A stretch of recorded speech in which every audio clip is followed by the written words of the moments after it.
کرنے والے، یتیم کا مال کھانے والے، بیواؤں کے ساتھ بدسلوکی کرنے والے، سرکاری مال ہڑپ کرنے والے، شاید یہ سب ظالم ہوں گے؟ حقیقتاً تو ظالم ہم بھی ہیں۔ ہم اپنی جانوں پر ظلم کرتے ہیں، ہم غیبت کرتے ہیں، ہم ایک دوسرے کو دکھ دیتے ہیں، تکلیف دیتے ہیں، ہم پیٹھ پیچھے برائیاں کرتے ہیں، ہماری زبانیں تھکتی نہیں دوسروں کے عیب بیان کرتے ہوئے۔ ہمارا بس چلے تو ہم ساری دنیا کے لوگوں کے عیبوں کو داستان بنا کر پیش کرنا شروع کر دیں اور اپنے عیبوں کو چھپاتے رہیں۔ یہ بھی ظلم ہے، یہ سب سے بڑا ظلم ہے۔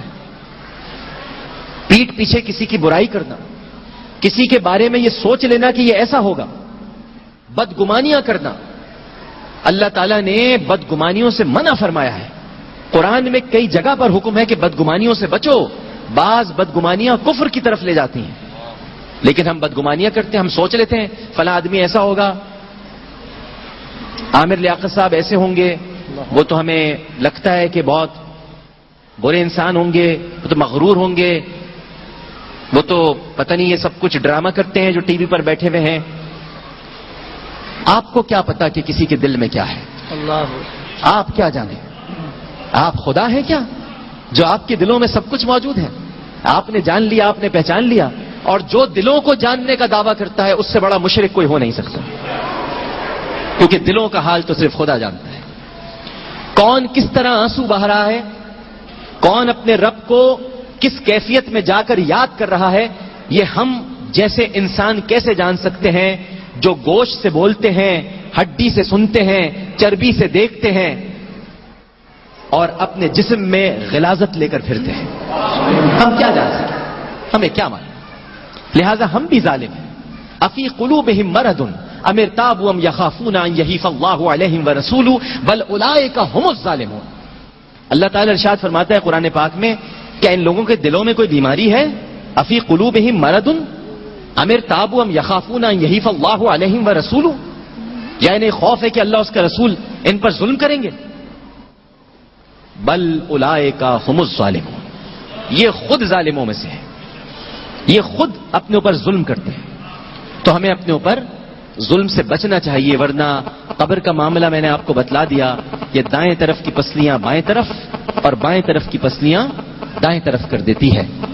سب کو قبر سے ڈرنا چاہیے، سب کو یاد رکھنا چاہیے کہ اس دنیا میں چند برس اور، کتنے برس اور، 20 سال، 30 سال، 40 سال، 50 سال؟ بھئی میں تو ذاتی طور پر اپنے بارے میں کہتا ہوں، اور مجھے 2 مرتبہ موقع ملا خانہ کعبہ کے اندر جانے کا۔ سبحان اللہ۔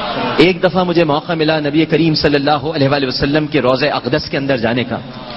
میں نے تو ان تینوں مواقع پر ایک ہی دعا مانگی، اور جو میں آج بھی کر رہا ہوں۔ چلیے اگر کسی کو شک اور گمان ہو کہ میں نے یہ نہ مانگی ہو، تو آج تو آپ کے سامنے دعا مانگ ہی رہا ہوں، اور آج تو 15ویں شب ہے۔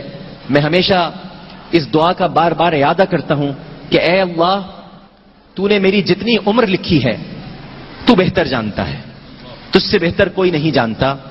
تو چاہے تو مٹا دے، تو چاہے تو بڑھا دے، سب تیری دسترس میں ہے، سب تیری طاقت میں ہے۔ ان اللہ علی کل شیء قدیر۔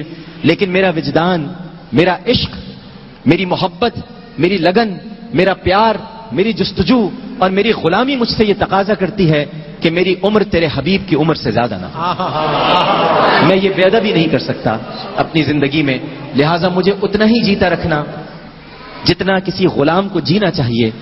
رسول کریم صلی اللہ علیہ وآلہ وسلم 63 برس کی ظاہری زندگی کے بعد ہم سے پردہ فرما گئے، اگر میں اس سے زیادہ ہو گیا تو بے ادبوں میں شمار ہوں گا۔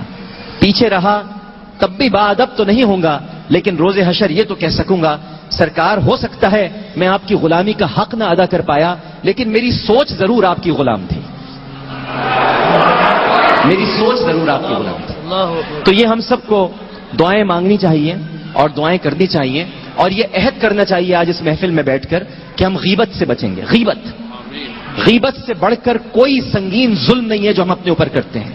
حسد سے بچیں گے، اللہ کی تقسیم پر راضی رہیں گے، وہ جس کو عزت دے رہا ہے اس کی عزت کریں گے، خدا کی تقسیم پر راضی رہیں گے۔ خدا جس کو جتنی عزت دے رہا ہے یہ تمہارا فرض ہے کہ اس کی عزت کرو، یہ خدا کی تقسیم ہے، اس پر انگلی مت اٹھاؤ۔ اللہ نے جس کو عزت دی، جس کو مقام دیا، یہ اللہ کی حکمت ہے، وہ جسے چاہتا ہے عزت دیتا ہے، جسے چاہتا ہے ذلیل کرتا ہے۔ وہ چاہے تو دنیا کے تمام لوگ مل کر کسی کو عزت نہیں دے سکتے، اور وہ چاہے تو دنیا کے تمام لوگ مل کر کسی کو ذلیل نہیں کر سکتے۔ لہذا ہمیں اس کی تقسیم پر راضی رہنا چاہیے، حسد سے دور رہنا چاہیے، بغض و عداوت سے بچنا چاہیے۔ قاتلوں سے مخاطب ہوں، اگر وہ فرصت کے ان لمحات میں تھوڑی دیر کے لیے تفریح کے لیے ٹی وی کھول کر بیٹھے ہیں اور کسی قاتل کی نظر اس وقت ٹیلی ویژن اسکرین پر ہے اور وہ مجھے دیکھ رہا ہے، تو قاتلوں سے کہتا ہوں اپنے ہتھیار پھینک دو اور آج توبہ کر لو خدا سے، توبہ کر لو خدا سے۔ جتنے تم نے قتل کیے ہیں توبہ کر لو خدا سے۔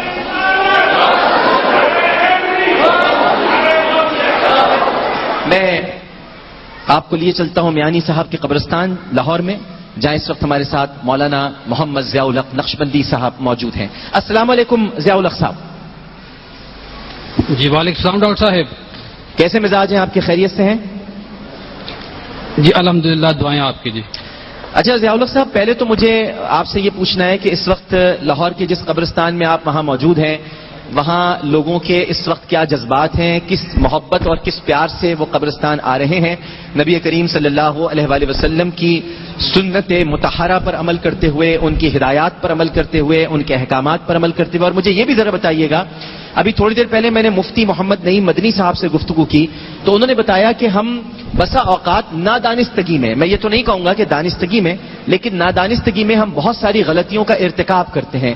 ہمیں قبرستان میں حاضری کے آداب نہیں پتہ ہیں، ہم بہت سارے آداب سے ناواقفیت کی بنیاد پر ایسی خطائیں کر جاتے ہیں جو قابل گرفت ہو سکتی ہیں۔ تو کیا آپ وہاں پر کچھ ایسا دیکھ رہے ہیں؟ اور اگر دیکھ رہے ہیں تو آپ کیا لوگوں کی رہنمائی کرنا چاہیں گے، کیا بتلانا چاہیں گے کہ قبرستان میں حاضری کے آداب ضیاء الحق صاحب کیا ہوتے ہیں؟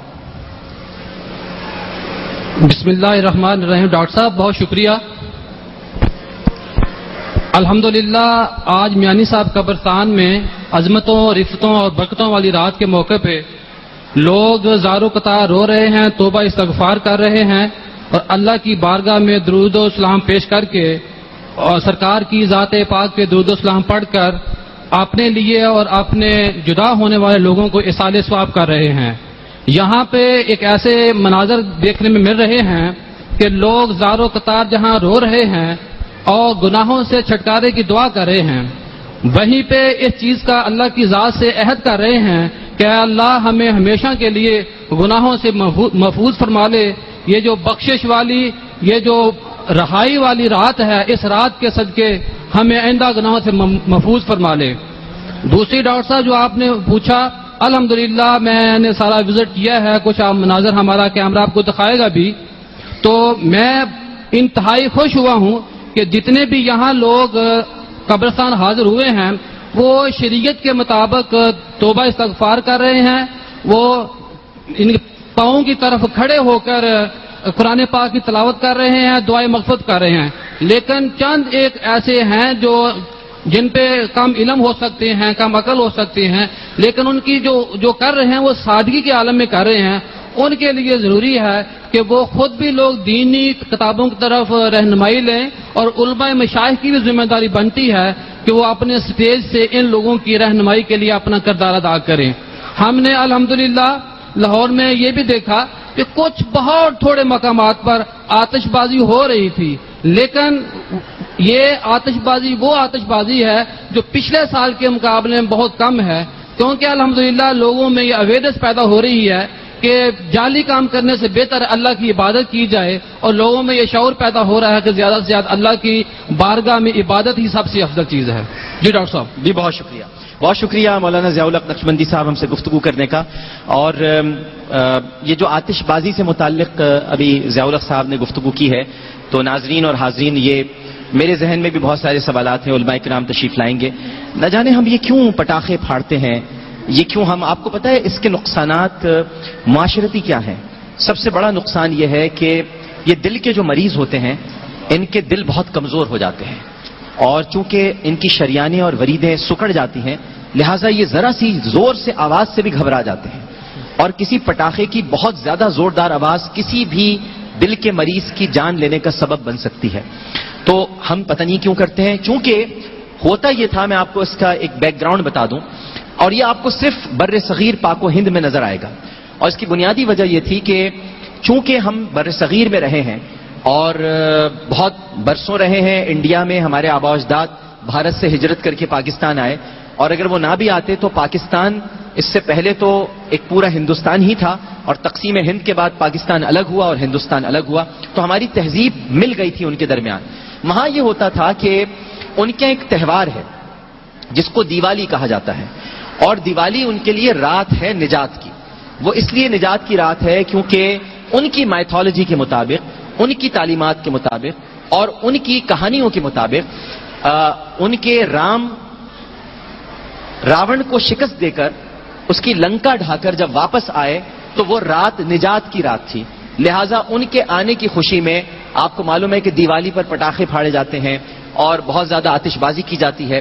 تو ہم مسلمان متاثر ہوئے وہاں ساتھ رہتے ہوئے، اور ہم نے سوچا ہماری بھی تو ایک نجات کی رات ہے جو شب برات ہے، ہم کیوں نہ پٹاخے چلائیں، ہم کیوں نہ انار چھوڑیں، ہم کیوں نہ آتش بازی کا مظاہرہ کریں.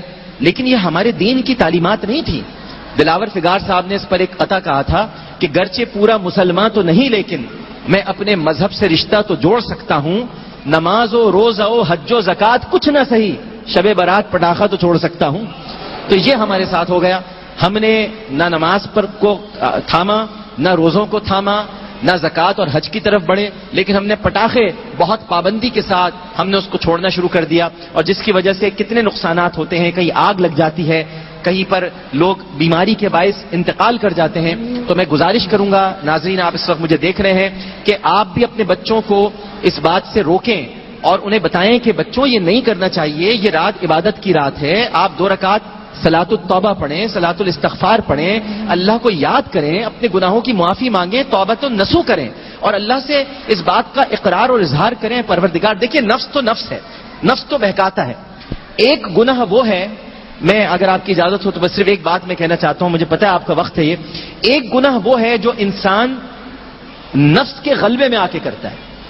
نفس کے غلبے میں جو گناہ کیا جاتا ہے اس کے بارے میں قرآن میں ہے، کیا ہے؟ قل یا عبادی الذین اسرفوا علی انفسہم لا تقنطوا من رحمت اللہ. کہہ دیجئے اے میرے بندوں، تم نے جو اپنی جانوں پر ظلم کیے ہیں تو میری رحمت سے مایوس نہ ہو. لا تقنطوا من رحمت اللہ. اگر نفس سے مجبور ہو کہ تم کوئی گناہ کر بیٹھے ہو، میں یہ پیغام دینا چاہتا ہوں، نفس سے مجبور ہو کر زنا کرنے والوں کو، میں یہ پیغام دینا چاہتا ہوں نفس سے مجبور ہو کر چوری کرنے والوں کو، میں یہ پیغام دینا چاہتا ہوں